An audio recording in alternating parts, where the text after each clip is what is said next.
Well, good morning, everyone. Congratulations to the students, the parents, aunts and uncles, guardians. This is a momentous day, and I'm happy to be a part of this. I do have to tell you that I'm a proud UCLA graduate. Do we have any future UCLA Bruins here? Okay, I heard one. Well, I've got the pleasure of introducing our keynote speaker. Our 2011 Golden Pyramid Scholars Program keynote speaker is Jerome Smalls, Vice President and Director of Community Relations for the TJX Company. Now, you may not be familiar with the TJX Company, but if you're like me and you buy your shirts at Marshalls, then you know the TJX Company. Jerome Smalls' career path at the TJX Companies has spanned nearly 30 years and has taken him from a Marshalls Store Clerk to a corporate vice president. It can be done. The one constant in his career is his unwavering dedication to diversity, education, and enriching the lives of youth just like you. He began his career in the corporate end as a manager of diversity staffing. After moving to lead the community relations team in 2005, Jerome was promoted to Vice President of Community Relations, a position he currently holds. Jerome is a 1977 graduate of Berkeley High School in South Carolina. He graduated with honors from Charleston Southern University of South Carolina in 1982, where he received a Bachelor of Science degree in Political Science and a Bachelor of Arts degree in Speech and Dramatic Arts. Please welcome Jerome Smalls.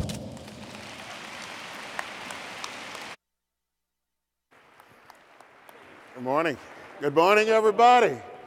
Ignacio, thank you so much, buddy. Thank you.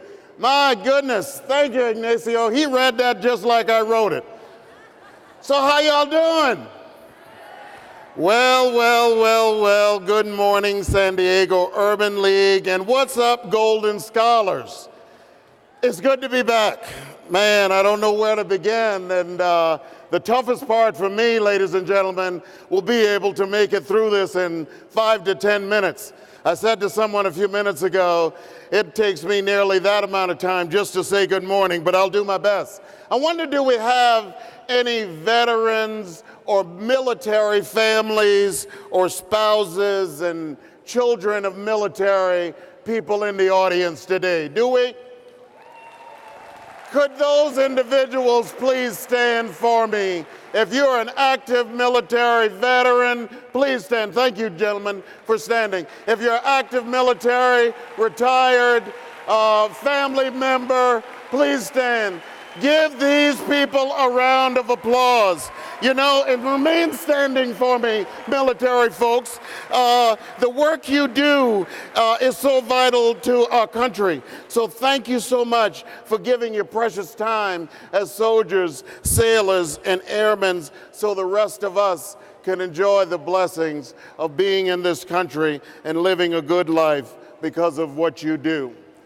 Well, I got up this morning, scholars, and I sat in the hotel room after coming in from Boston, Massachusetts, and I started trying to think of what would I say to you.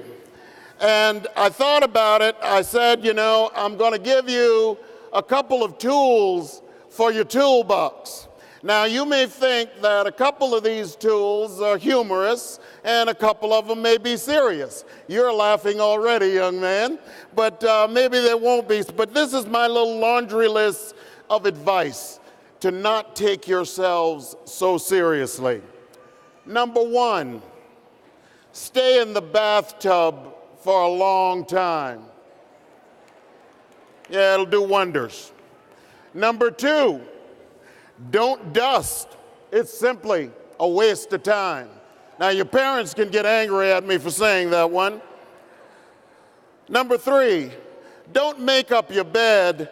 Just make a little slide in so that you can kind of shimmy yourself in between the blankets. If you drive the long way home. It'll do wonders for you.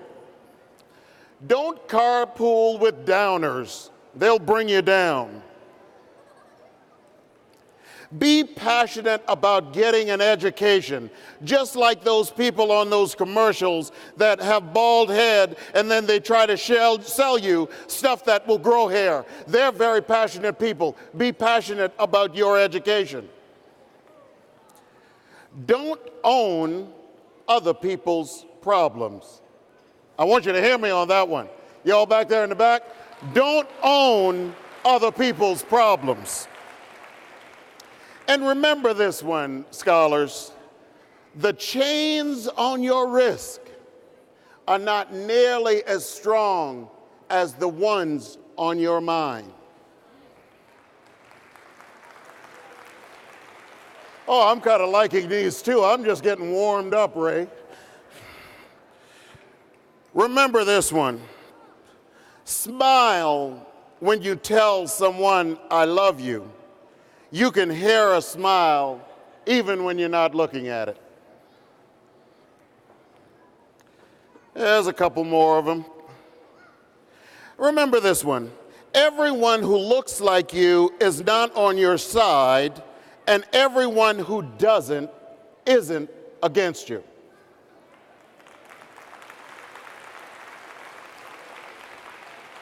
For those people who have cell phones out there, don't learn your cell phone number, because if you do, you'll tell it to someone, and what will they do? They will call you. Another one. If you don't have something to do with your family, make something up. Family is very important.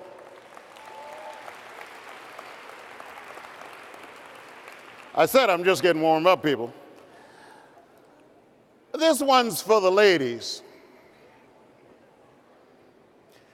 Have a bank account only in your name. Oh yeah, oh yeah. I'm preaching to the choir now. And those of you dignitaries who run businesses and run schools and education and run stores, you should get rid of what isn't working and get rid of who isn't working.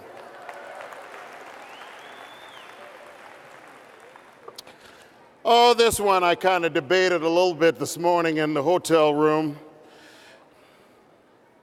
It's about avoid learning the lyrics to old country western songs like, if I'd shot you when I met you, I'd be out of jail by now. Or, I got married and divorced in the same year. Boy, you got to be busy to do that. Well, most importantly, scholars, remember, when you walk with dignity, you'll collide with destiny. And yes, pray every day. I think if you follow a couple of these little rules, you might just release yourself of some of the stress. Well, I could say so much, so I'm going to get into a quickened pace of the rest of this speech. You know, all I could say is God is good. All right, and all the time? All right, y'all can give this speech. Don't make me go Ebenezer Baptist on you up in here. I want to say anyway to the elected officials, the corporate partners, the community leaders, the parents, and the teachers. Do we have any teachers out there? Man, thank you so much for what you do.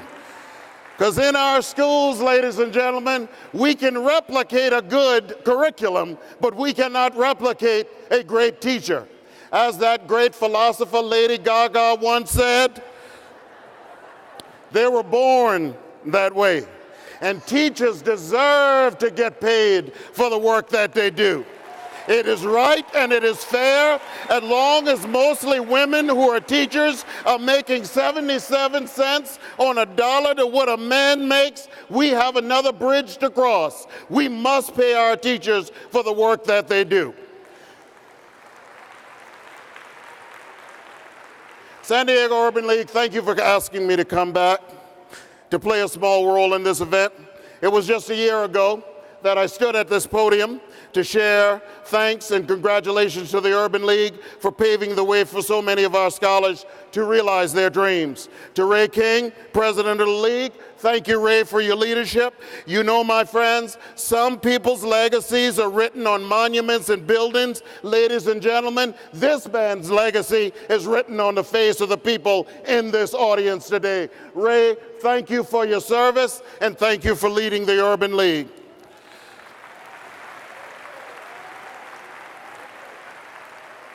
You know, they tell me, guys, that he is the head of the Urban League, but I do know that here in San Diego and at that office, Althea Daughtery is the neck, and the head cannot move without the neck.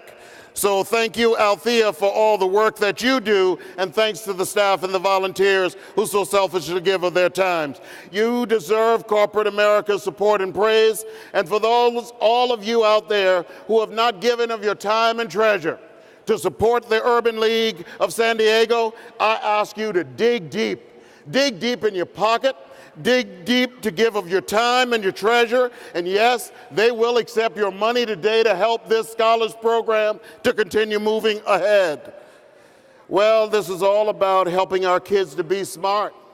Guys, they tell me, being smart is the new rich. Being smart is the new rich. Now, for many of you who know me, I could stand up here and give a commercial about the company that I work for, TJ Maxx, Marshalls, Home Goods, and I could say where you can get 20 to 60% off of everyday low prices, but that would be a shameless plug. So this isn't the time to do that, and I won't do that, but I'll stay focused on the really important things today. But I do want you to go shopping if you get that opportunity. Well, I'll stop that part of it. How y'all doing back there in the cheap seats? Yeah. You know, it wasn't quite that long ago that I would come to these major events and I wouldn't be any closer to the stage than those people in the back. So I want to speak directly to them a bit this morning. You know, I was thinking about it. Instead of giving the traditional speech, I thought about asking 3 scholars to join me on stage. But let me ask a question first. Could I have your attention out there? Let me ask you a question first. How many of you, and I'm talking directly to the scholars now, not those old people in the audience, how many of you feel as though you've been called to greatness? Wow. Okay, do you know why you think you've been called to greatness? Yeah. Now I'm going to ask you to do something that's a little different. This isn't church, so this isn't an altar call, but I'm going to ask 3 of you to come up here and join me on the stage if you believe you've been called to greatness. You, young man, yes, you, and you, young lady, right there. The young lady holding your hand up, got a little purple ribbon, you look gorgeous. Yes, I'm talking to you. You gotta hurry. I only got 10 minutes and I've already used 5 of them. Come on down. Now I need that microphone. There you go. This is not one of them traditional speech. How you doing, young man? My God, you're cleaner than the Board of Health. Goodness, look at him. So what's your name? Reginald Holland. Reginald what? Reginald Holland. Y'all can hear Reginald Poller out there? All right. And how you doing there, young man? Good. Nice to see you. And your name? Casey Parker. Casey Parker. Casey, are you nervous or are you feeling okay? I'm feeling good. Yeah, I'm feeling pretty good too. And I just got started, Casey. My goodness, you are gorgeous. Thank you. And who are you? Caitlin Keeve. Caitlin? Caitlin Keeve. Caitlin Cave. I'm going to start with Caitlin. Caitlin, I want you to tell these people, why do you think you've been called to greatness? Or tell us something about this call and what you want to do with your life. Hold the microphone. Greatness is the chance to be successful, and when you're successful, life is just good. Sure, it's going to have some hard times, but greatness is going to be for the rest of your life. Thank you, Caitlin. Caitlin, pass the microphone to your partner next to you, and I want you to tell them why you think you've been called to greatness or why you feel you're smart. I think that if you're great, that means you can do great things with your life. It doesn't just mean just being good for yourself. It means being great for just you, yourself, and your entire community. Basically, just helping out everybody who lives with you or people you don't know. Either way, I think greatness is just a chance to help out others who aren't exactly off or as good as you are, just being, just helping out others. God bless you. Man, that was good. Thank you, Caitlin. Thank you both. Tell them why you think you've been called to greatness, young man. Okay, greatness is being a leader and helping people that are lower than you in like society or something, and people that need help and need assistance and things, and yeah. Thank you so much. Don't go anywhere. He talked about helping people in society and helping people that need help. That's our responsibility. When you get called, sometimes, you never get a second chance to make a first impression. So guys, sometimes when you get that call to greatness, you got to get up and come on down. So what I'm going to do for these three, because they were willing to stand before this large audience, I'm going to reward your greatness publicly. It's not anything, this isn't like the Oprah show where you're going to Australia or you're getting a new car, but I got a little thing here, and it's just $100. And I want you to go shopping on me for $100. Thank you so much. Go have a seat. Ladies and gentlemen, that's your urban scholars. That's your future of America. Well, there's more I can do, but I know the time is dwindling. So if there was one thing I want you to remember that thing that Miss Campbell told me. Miss Campbell was my first grade teacher, and I have this thing about caring about teachers. But Miss Campbell said to me, she said that when you walk with dignity, you'll collide with destiny. Now, I know there's a lot of those kids out there saying, boy, why in the heck I didn't come up on that stage and get that money. But it's a little too late now, young man. All the money's gone. Well, I'll leave you guys with this. Listen to this one for me, though. And I want you to bring it down just a minute for me. A poem by an unknown author went something like this. Listen to me. I hear that moaning out there. Just bring it down for a second. Poem by an unknown author went something like this. We've mastered the air. We've conquered the seas. We've annihilated distance and prolonged life. Yet we are not wise enough to live on this earth without war and without hate. As for me, I'm tired of sailing my little boat, for inside the harbor bar, I want to go out where the big ships float, out on the deep where the great ones are. And if my failed craft proves too slight for waves that beats those billows o'er, I'd rather go down, ladies and gentlemen, in the stirring fight than to drown to death at the sheltered shore. You've got to go out, my friends, where the big ships are. Thank you, and God bless you all.